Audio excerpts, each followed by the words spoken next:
Na manhã do dia 1º de janeiro de 2016, eu cometi um crime quando retirei da parede um importante slogan político de uma área reservada aos funcionários do Hotel Internacional de Yanggakdo, com o objetivo de prejudicar a ética e a motivação do povo coreano.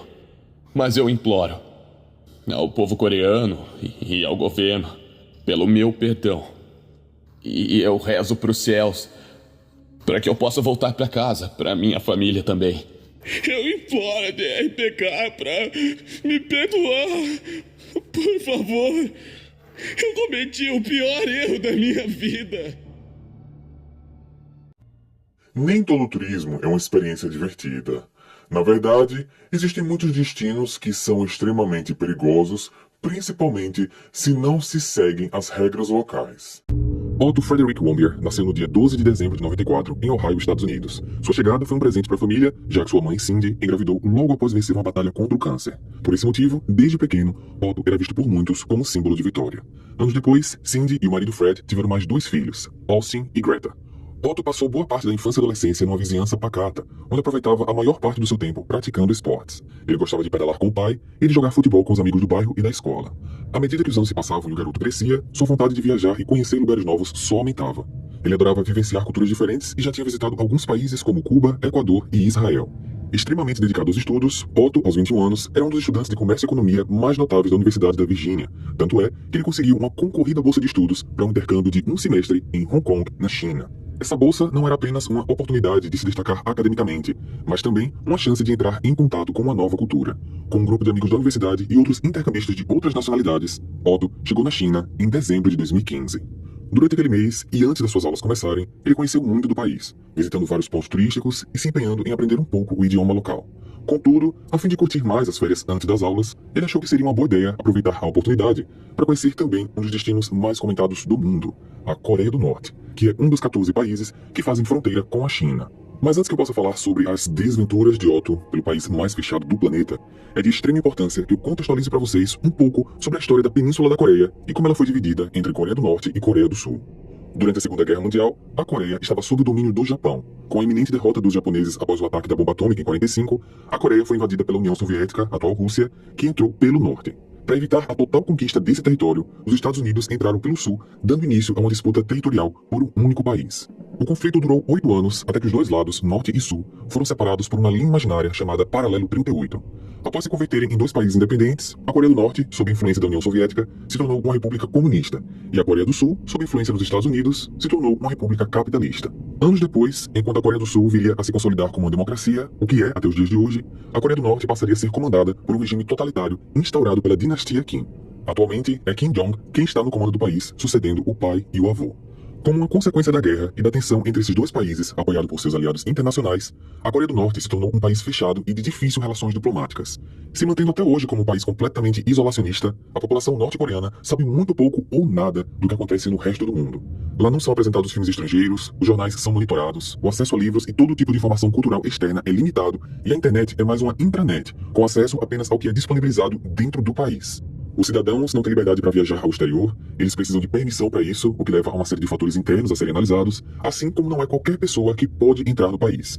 Apesar de extremamente burocrático, existe um caminho oficial via agências turísticas, exclusivamente chinesas, que torna possível uma viagem turística, mas de modo controlado, que pode incluir a entrega de passaportes a funcionários do governo, como também o acompanhamento de oficiais durante toda a estadia dos visitantes. O turismo é guiado e muito restrito, com regras que vão desde não tirar fotos em alguns pontos, proibição de entrar em determinados estabelecimentos e evitar conversas longas com a população local.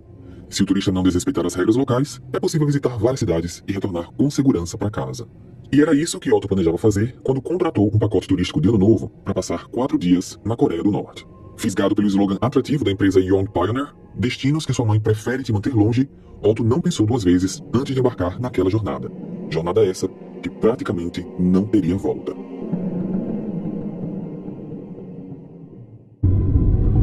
No dia 29 de dezembro de 2015, Otto desembarcou no aeroporto internacional de Pyongyang, capital da Coreia do Norte, e foi levado junto com um grupo de estrangeiros para o hotel Yanggakdo, onde eles ficariam hospedados pelos próximos dias. Vale ressaltar que esse hotel é um dos poucos que aceitam turistas internacionais, e tanto a empresa de turismo como o hotel explicaram e ressaltaram o que era permitido ou não fazer em território nacional. Na manhã seguinte, um dos primeiros tours que eles fizeram foi no Museu da Revolução Coreana. Nesse passeio, eles puderam ver alguns dos veículos de guerra capturados pelos soldados norte-americanos durante as primeiras batalhas pelo controle do país. Na parte externa ficam exibidos helicópteros, aviões e tanques com imagens de soldados estadunidenses presos, aos quais eles se referem como inimigos do Império. Depois, visitaram alguns outros locais, como também a área desmilitarizada, onde está a linha que divide os dois países. One more time. Ready? All right. Ready to throw it at me? 2, 1. O dia 31 de dezembro também foi dedicado a visitas guiadas, mas à noite todos foram a uma festa de Ano Novo e, ao retornarem para o hotel, continuaram bebendo no bar local e se divertindo numa celebração privada proporcionada pela empresa de turismo. O dia 1º de janeiro de 2016 amanheceu tranquilo, como de costume num país que no primeiro feriado do ano parece quase que inabitado. Poucas pessoas circulavam nas ruas, não havia carros, nem muito o que fazer ou ser visto, mas o grupo seguiu com o roteiro programado, fazendo passeios ao ar livre antes de arrumar as malas para ir embora na manhã seguinte. Só que no dia 2, algo inesperado aconteceu. Na hora de embarcar no aeroporto, Otto foi surpreendido por 2 oficiais do governo que não permitiram a sua saída do país. Eles chegaram e não falaram nada, apenas colocaram a mão no ombro dele e mandaram que Otto os acompanhasse. Os outros turistas entraram no avião e seguiram viagem sem o rapaz. Posteriormente, um oficial informou à empresa Young Pioneer que Otto não iria embarcar pelos próximos dias porque ele estava muito doente e precisou ser levado ao hospital. O que ninguém ali sabia era que, na verdade, Otto, aos 21 anos, tinha sido preso. Acontece que logo após a festa de Ano Novo, quando ele e seus amigos já estavam no hotel, todos decidiram, por pura curiosidade, visitar um andar que era um mistério já comentado por turistas fora do país, o 5º andar. Esse andar é tão restrito que nem existe o botão no elevador. Eles queriam muito saber o que tinha naquele andar, e através das escadas, passando por portas com aviso de acesso restrito, eles chegaram ao local e descobriram que o andar era destinado apenas a funcionários. Como já era de madrugada e o local estava completamente vazio, ele e os amigos circularam por todo o espaço, gravando tudo com seus celulares.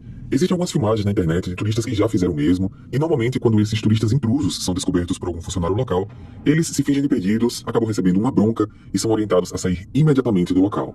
Contudo, durante essa exploração do Otto e os outros colegas, ele acabou se separando dos demais e foi nesse momento em que ele, sozinho, decidiu retirar da parede um pôster de propaganda nacional.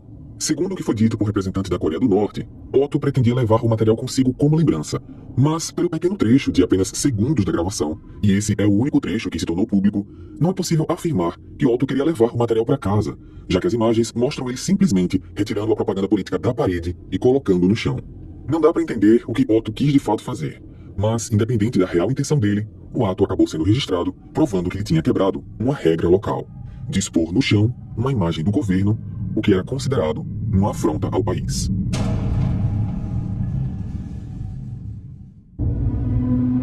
Nos primeiros dias após a notícia oficial da prisão, a empresa Young Pioneer tentou contato com o governo norte-americano para entender os motivos de Otto não ter sido liberado para deixar o país. Até aquele momento, nada tinha sido explicado a ninguém.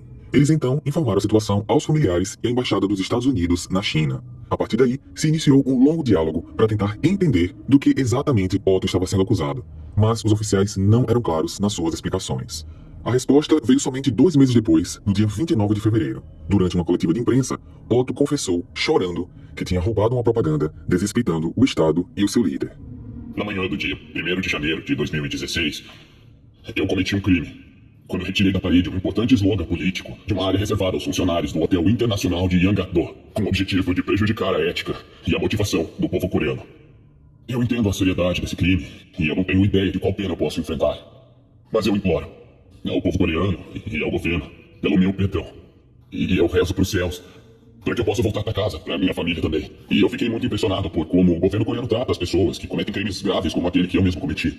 Eu imploro a RBK para me perdoar. Por favor, eu cometi o pior erro da minha vida.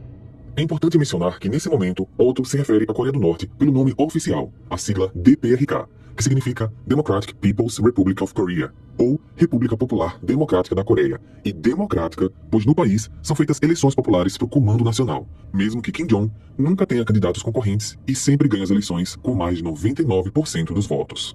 A mensagem lida pelo Otto continha frases de caráter deplorável aos Estados Unidos, que é o seu país de origem, além de pontos que muitos acreditam não serem verdade, como quando ele disse que arrancou a propaganda com o objetivo de prejudicar a ética e motivação do povo coreano. Ele também comentou que seu objetivo era entregar o cartaz para uma igreja presbiteriana, que daria em troca $200 $200.000. Segundo ele, a igreja pretendia provocar o país pela falta de ética que o governo tratava as leis trabalhistas.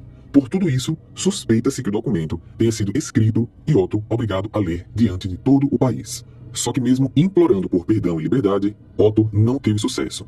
No dia 16 de março, ele foi ao tribunal para o início do seu julgamento, onde na ocasião ele estava sendo acusado de ato hostil contra o país. Numa audiência que durou apenas 1 hora, ele foi considerado culpado e sentenciado a 15 anos de trabalho forçado em campos de concentração. Dali em diante, começaram-se intensas negociações entre os governos para que Otto pudesse voltar para casa. Mas na época, Barack Obama ainda era o presidente dos Estados Unidos e a relação do país com a Coreia do Norte era praticamente inexistente. Foram meses de tensão envolvendo negociadores americanos, mas a Coreia do Norte se mantinha irredutível em sua postura punitiva, enquanto que ao mesmo tempo, a família Warbier enfrentava seus piores dias sem qualquer comunicação, mesmo que por carta, com o Otto.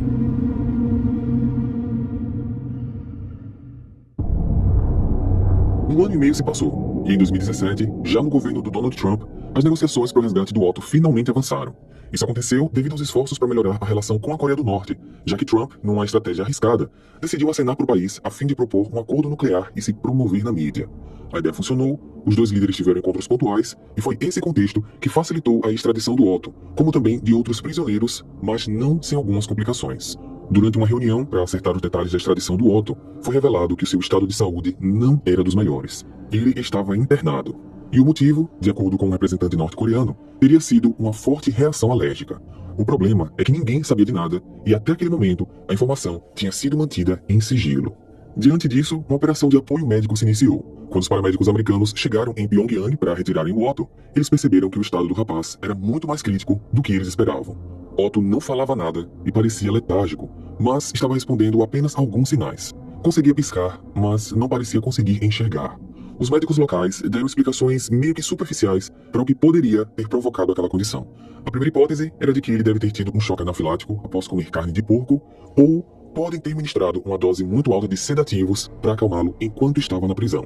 Mesmo assim, Otto foi levado para casa num voo privado no dia 13 de junho de 2017. Ao chegar nos Estados Unidos, seus familiares entraram no avião antes mesmo que ele saísse, para que ali eles tivessem um primeiro contato com o rapaz. Só que Otto, sem conseguir enxergar direito, reconheceu a voz de seus pais e ficou muito, mas muito agitado, o que acabou obrigando os paramédicos a o sedarem novamente. Para os seus pais, o tão aguardado reencontro foi chocante. Eles não faziam ideia de que encontrariam o filho daquela maneira. Otto foi levado para um hospital, onde mais alguns detalhes da sua condição foram expostos. Ele tinha sofrido um dano severo, chamado anoxia cerebral, que é causado geralmente pela não oxigenação do cérebro. Após alguns exames, os médicos conseguiram confirmar que o seu cérebro ficou sem oxigênio por pelo menos 4 minutos, e isso poderia ter sido a causa principal do seu estado, mas ninguém pôde explicar o que aconteceu para ele não receber essa oxigenação.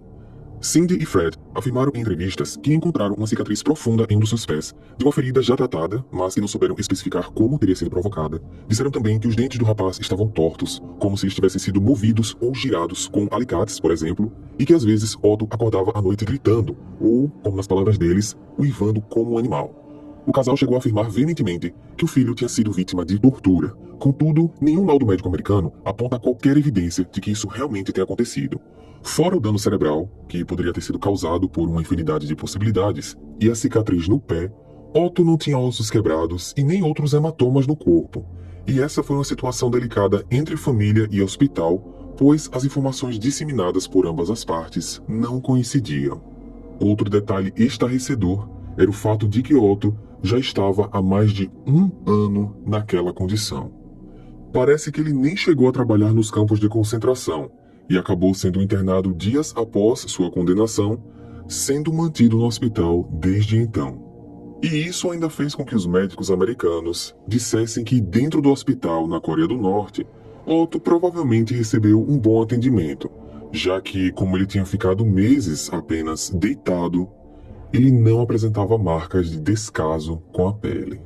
Infelizmente, apenas 6 dias após a sua chegada, Cindy e Fred perceberam que Otto estava sofrendo muito e não respondia a nenhum tratamento hospitalar, e assim tomaram a dolorosa decisão de desligar os aparelhos do filho para que ele finalmente pudesse descansar em paz.